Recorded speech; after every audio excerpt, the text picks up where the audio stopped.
bientôt un an, plus d'un an, que le PASTEF est au pouvoir. La plupart des compatriotes espéraient un changement rapide à leur arrivée du pouvoir parce qu'ils nous ont vendu non seulement un projet et des idées grandioses, et ils avaient aussi, on leur prêtait aussi la compétence, puisque essentiellement l'équipe du PASTEF travaillait dans le ministère de l'économie et des finances. On pense quand même que des gens qui sont parmi les cadres supérieurs du ministère de l'économie et des finances doivent en savoir un rayon sur le fonctionnement de l'économie d'un pays. Or, et c'est là le paradoxe le plus lamentable, c'est que toutes les mesures qu'ils ont prises ou les comportements qu'ils ont eus d'emblée ont eu des impacts directs mais négativement sur les finances du pays et sur l'économie du pays. Par ces déclarations, on ne peut plus hasardeuses, au nom d'une soi-disant transparence, le Premier ministre nous a fait en sorte que la note du Sénégal est au plus bas, qu'on emprunte à des taux démentiels insupportables pour le pays, que les investisseurs ne se bousculent pas au Sénégal et que l'économie est quasiment à l'arrêt. Signes et preuves ne peuvent être plus évidentes d'une incompétence notoire dans le domaine de l'économie qui devrait être pourtant leur domaine de spécialisation. Et je m'en vais donner quelques petits exemples pour illustrer mon propos. Le secteur de la pêche vit des difficultés incommensurables. J'ai rencontré récemment, à leur demande, un syndicat de pêcheurs.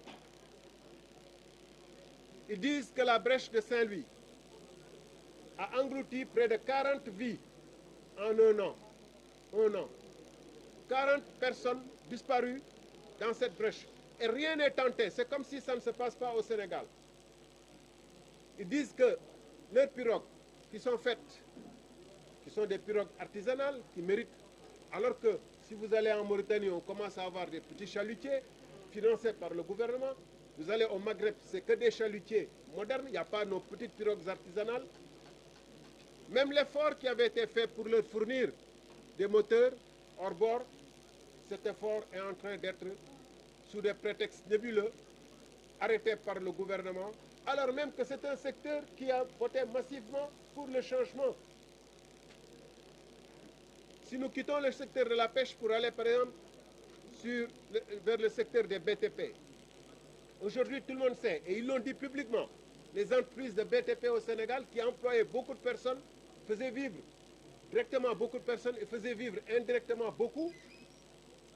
Les entreprises de BTP sont presque à l'état de léthargie. La compagnie des entreprises, CDE, est restée 3 mois sans payer les salaires de ses employés.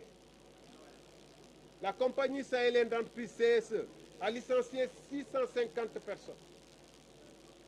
Eiffage, semble-t-il, doit faire des appels de fonds depuis le siège de la France pour payer le personnel. Et si on sait que aussi, quand ces entreprises ne vont pas, les cimenteries et les carrières ne vont pas, parce que le ciment ne se stocke pas. Les chiffres d'affaires des cimenteries ont baissé de 25%.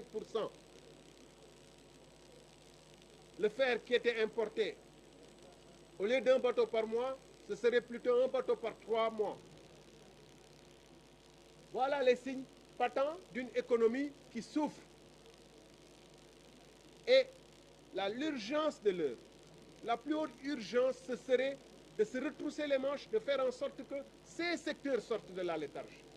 Parce qu'on dit, quand le bâtiment va, tout va. Or, je l'ai dit aussi tantôt, de par ses propres initiatives, d'arrêter les chantiers sans discernement et sans raison, le gouvernement, le Premier ministre, le Président de la République ont contribué à cette situation désastreuse pour l'économie du Sénégal. Et l'économie, ce n'est pas un micro, ce n'est pas un portable qu'on éteint, qu'on redémarre.